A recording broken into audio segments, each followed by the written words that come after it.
আসসালামু আলাইকুম। সিফা ইট চ্যানেলের পক্ষ থেকে আপনাদের সবাইকে স্বাগতম। আশা করি ভালো আছেন।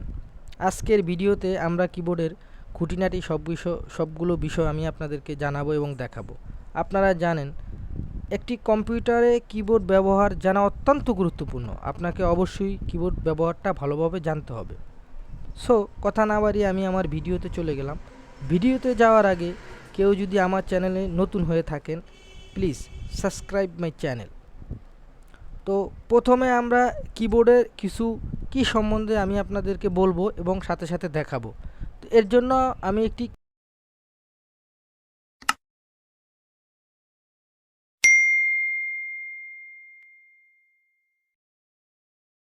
কিবোর্ডের কি ওপেন করলাম।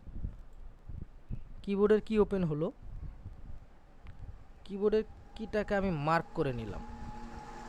কিবোর্ডের কিটা মার্ক হলো।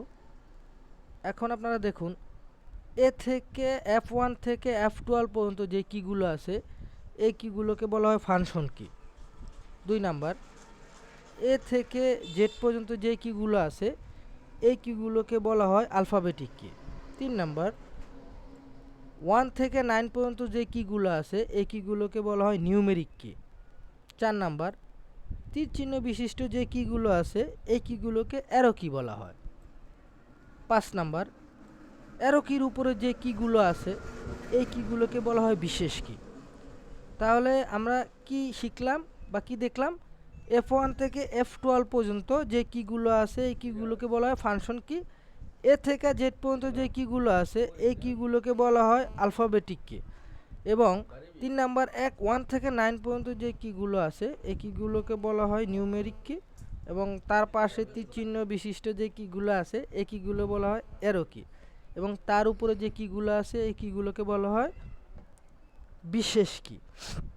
তাহলে আমরা ফাংশন কি, অ্যালফাবেটিক কি, বিশেষ কি, অ্যারো কি, নিউমেরিক কি সম্বন্ধে ভালো মতো জানলাম। এখন কম্পিউটারে আরও বাকি যে কিগুলো আছে, কোন কিগুলোর কী কাজ, সেগুলো আমরা এখন দেখব। এটাকে আমি কেটে দিলাম। আমি ওয়ার্ড ওপেন করলাম। দেখুন, প্রথমে ইএসসি, এই কিটার মূলত কী কাজ? ইএসসি কির মূল কাজ হলো, কোনো কিছু যদি আপনার ভুলক্রমে চলে আসে, তাহলে ইএসসি কিটা আপনারা ইউজ করবেন, আবার স্বাভাবিকভাবে চলে আসবে। এই দেখুন উদাহরণস্বরূপ, এখানে আমি এটা ক্লিক করার সাথে সাথে নতুন একটা পেজ ওপেন হলো। এটাকে আমি আবার সরানোর জন্য ইএসসিটা ব্যবহার করলাম। তাহলে ইএসসি কির কাজ হলো কি, কোনো কিছু ভুল করে চলে আসলে সেটাকে সরানোর জন্য ইএসসি কিটা ব্যবহার করবেন। 2 নাম্বার, ট্যাব কি। ট্যাব কির মূলত কাজটা কি? ট্যাব কির মূলত কাজ হলো এক কলাম থেকে আরেক কলমে লেখা বা কোনো কিছু লেখার জন্য এক কলম থেকে আরেক কলমে যাওয়ার জন্য ট্যাব কিটা ব্যবহার করে। উদাহরণস্বরূপ আমি আপনাদেরকে দেখাচ্ছি। দেখুন, এখানে এই ঘর থেকে আমি পাশের ঘরে যাওয়ার জন্য দেখুন ট্যাব ইউজ করলাম। তাহলে কি, ট্যাব ইউজ করলে পাশে চলে যাচ্ছে, ট্যাব ইউজ করলে পাশে, অর্থাৎ এক কলাম থেকে আরেক কলমে নিয়ে আসার জন্য আমরা কি ব্যবহার করব? ট্যাব কিটা ব্যবহার করব। তাহলে ট্যাব কির কাজটাও আমরা শিখলাম। 3 নম্বরে যে কিটা আছে, ক্যাপলক। ক্যাপলকের মূলত কাজটা কি? ক্যাপলকের কাজটা হলো কোনো ছোট ওয়ার্ডকে বড় হাতে লেখার জন্য ক্যাপলক ব্যবহার করা হয়। তো ক্যাপলক ব্যবহার করার সাথে সাথে আপনার কিবোর্ডে একটা আপনার সবুজ বাতি জ্বলবে। তো আমি এখানে প্রথমে একটা ওয়ার্ড টাইপ করলাম, দেখুন এটা কি বড় হাতের। ক্যাপলক দেওয়ার কারণে এটা কি বড় হাতের হলো। আমি ক্যাপলকটা বন্ধ করে দিলাম, এই ওয়ার্ডটা আবার তুললাম, দেখুন ছোট হাতের। অর্থাৎ কোনো কিছুকে বড় হাতে লেখার জন্য ক্যাপলক ইউজ করে আপনারা লিখতে পারবেন। 4 নাম্বার যেটা হলো শিফট কি। শিফট কির মূলত কাজটা কি? শিফট কি হলো মাস্টার কি। এটার অনেক বিধি ব্যবহার আছে। আসলে এক ভিডিওতে আপনার শিফট কির ব্যবহারটা দেখানো সম্ভব না। অন্য সময় আমি যদি সময় পাই ইনশাল্লাহ শিফট কি এবং আপনার তার নিচে যে কন্ট্রোল কিটা আছে, এই 2 কিটার ব্যবহার দেখাবো। এই 2টা হলো গিয়ে আপনার মাস্টার কি। অর্থাৎ এই মাস্টার কি মানে কি, এগুলো নানাবিধি ব্যবহার আছে। হ্যাঁ, তাহলে শিফট কি, কন্ট্রোল কিটা আমি আপনাদেরকে অন্য সময় দেখাবো। আচ্ছা, তারপরে যে কিটা আছে স্পেস বার। স্পেস বারের মূলত কাজটা কি? স্পেস বারের কাজটা হলো আপনি পাশাপাশি কোনো লেখাকে দ্বিখণ্ডিত করার জন্য স্পেস ব্যবহার করা হয়। উদাহরণস্বরূপ আমি আপনাদেরকে দেখাচ্ছি। আপনারা দেখুন, এই যে এই লেখাটা কিন্তু পাশাপাশি আছে। হ্যাঁ, পাশাপাশি। তো এটাকে যখনই আমি স্পেস দেবো, এটা দূরে সরে যাবে। স্পেস দূরে সরে গেল, স্পেস দূরে সরে গেল, স্পেস দূরে সরে গেল।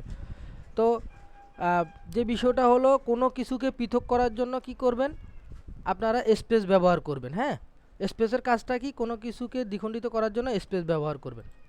তারপরে যে কিটা হলো এন্টার, এন্টারের কাজটা কি, পাশাপাশি লেখাকে নিচে নিয়ে আসার জন্য এন্টার ব্যবহার করে। উদাহরণস্বরূপ আমি আপনাদেরকে দেখাচ্ছি, দেখুন এই লেখাটাকে যদি আমি এন্টার দিই নিচে চলে আসে, এন্টার দিলাম নিচে চলে আসছে, এন্টার দিলাম নিচে চলে আসছে। তাহলে কি পাশাপাশি লেখাকে নিচে নিয়ে আসার জন্য এন্টার ব্যবহার করা হয়। এন্টারের কাজটা আমরা শিখলাম।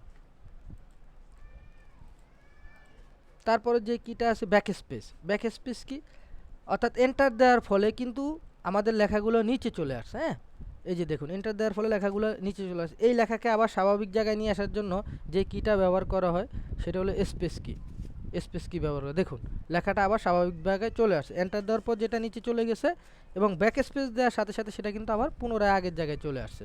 তাহলে আমরা ব্যাক স্পেস কিটার কাজটাও ভালো মতো শিখলাম। তারপরে যে কিটা আছে ডিলেট, অর্থাৎ কোনো কিছুকে মুছে ফেলার জন্য ডিলিট কিটা ব্যবহার করা হয়। আমি আপনাদেরকে দেখাচ্ছি, এই যে দেখুন এই লেখাটাকে আমি সিলেক্ট করলাম। হ্যাঁ, সিলেক্ট করে যদি ডিলেটে চাপ দিই ডিলেট হয়ে গেল। তাহলে কি কোনো কিছু মুছে ফেলার জন্য ডিলেট কিটা ব্যবহার করা হয়। আচ্ছা, ইনশাল্লাহ আশা করি আমি যতটুকু দেখাইছি আপনারা বুঝতে পারছেন, এবং সাথে সাথে আপনারাও এভাবে প্র্যাকটিস করবেন, দেখবেন আপনাদের অনেক সমস্যার সমাধান হয়ে যাবে এবং আপনারা খুব দ্রুত গতিতে কাজ করতে পারবেন। আচ্ছা, তারপরে আমি আপনাদেরকে যে জিনিসটা দেখাবো সেটা হলো কিবোর্ডের শর্টকাট কিগুলো দিয়ে কি কাজ করা হয়। যেমন অল্টার কন্ট্রোল এ, এটা একটা শর্টকাট কি। অল্টার কন্ট্রোল এ যদি আপনি ইউজ করেন তাহলে একটি লেখাকে সিলেক্ট হয়ে যাবে। আমি আপনাদেরকে উদাহরণস্বরূপ দেখাচ্ছি, কন্ট্রোল এ, কন্ট্রোল এ দেওয়ার সাথে সাথে কি এটা সিলেক্ট হয়ে গেল। তাহলে কন্ট্রোল এর কাজটা কি, কোনো কিছুকে সিলেক্ট করার জন্য কন্ট্রোল এ ব্যবহার করা হয়। 2 নাম্বার কন্ট্রোল সি, কন্ট্রোল সির কাজটা কি, কন্ট্রোল সির কাজটা হলো কোনো জিনিসকে কপি করার জন্য কন্ট্রোল সি ব্যবহার করা হয়। আমি আপনাদেরকে দেখাচ্ছি, এই যে যেমন এটাকে আপনি প্রথমে সিলেক্ট করবেন, সিলেক্ট করার পরে যদি কন্ট্রোল সি দেন তাহলে এটা কপি হয়ে গেল। কন্ট্রোল সির কাজটা কি, কোনো কিছুকে কপি করা। কন্ট্রোল সির কাজটাও আমরা বুঝতে পারলাম। 3 নম্বরে যে কিটা হলো কন্ট্রোল ভি, কন্ট্রোল ভির কাজটা কি, কন্ট্রোল ভির কাজটা হলো কোনো কিছুকে কপি করার পর পেস্ট করা, কপি করার পর অর্থাৎ পেস্ট করাই হলো কন্ট্রোল বি। অর্থাৎ আপনার কোনো লেখাকে যদি আপনি ডাবল করতে চান তাহলে প্রথমে কপি করবেন, তারপরে কন্ট্রোল বি দিবেন। তাহলে আমি এটাকে প্রথমে কন্ট্রোল এ দিয়ে সিলেক্ট করলাম, কন্ট্রোল সি দিয়ে কপি করলাম এবং কন্ট্রোল বি দিয়ে পেস্ট করলাম। তাহলে কি আমার এই লেখাগুলো ডাবল হয়ে গেল, আপনারা দেখতে পাচ্ছেন, হ্যাঁ ডাবল হয়ে গেল। তাহলে কন্ট্রোল বির কাজটা কি, কপি করা জিনিসকে ডাবল করার জন্য কন্ট্রোল বি ব্যবহার করা হয়। অর্থাৎ এটা আরেকটা ভাষা আছে পেস্ট করা আর কি, যাকে এটা আপনারা পরবর্তীকালে শিখতে পারবেন। কন্ট্রোল এস, কন্ট্রোল এসের কাজটা কি, কন্ট্রোল এসের কাজটা হলো কোনো জিনিসকে, কোনো ফাইলকে সেভ করার জন্য কন্ট্রোল এস ব্যবহার করা হয়। এই যে দেখুন আমি কন্ট্রোল এস ব্যবহার করলাম। কন্ট্রোল এস ব্যবহার করার সাথে সাথে কি হবে, এটা আমার এটা হচ্ছে না, কোথাও মনে সমস্যা আছে। আপনার কন্ট্রোল এস দেওয়ার সাথে সাথে কী হবে, সেভ হয়ে যাবে। তো কন্ট্রোল এসের কাজটা কি, সেভ। আচ্ছা, কন্ট্রোল জেডের কাজটা কি, কন্ট্রোল জেডের কাজটা হলো কোনো মুছে যাওয়া লেখাকে ফিরিয়ে আনার জন্য কন্ট্রোল জেড ব্যবহার করা হয়। যেমন আমি এটাকে ডিলিট করে দিলাম, এখন দেখেন কন্ট্রোল জেড যদি আমি ইউজ করি, কন্ট্রোল জেড দেওয়ার সাথে সাথে কিন্তু এটা আবার পুনরায় চলে আসে। তাহলে কোনো মুছে যাওয়া কোনো জিনিসকে ফেরত আনার জন্য কন্ট্রোল জেড ব্যবহার করা হয়। তো ইনশাল্লাহ আশা করি আমি যতটুকু দেখালাম আপনারা ভালোভাবে শিখতে পারছেন এবং আপনারা এভাবে কাজ করবেন। আমার চ্যানেলটি যদি আপনাদের ভালো লাগে তাহলে আমার চ্যানেলটিকে সাবস্ক্রাইব করবেন, আমার সাথে থাকবেন। আল্লাহ হাফেজ, সবাই ভালো থাকবেন।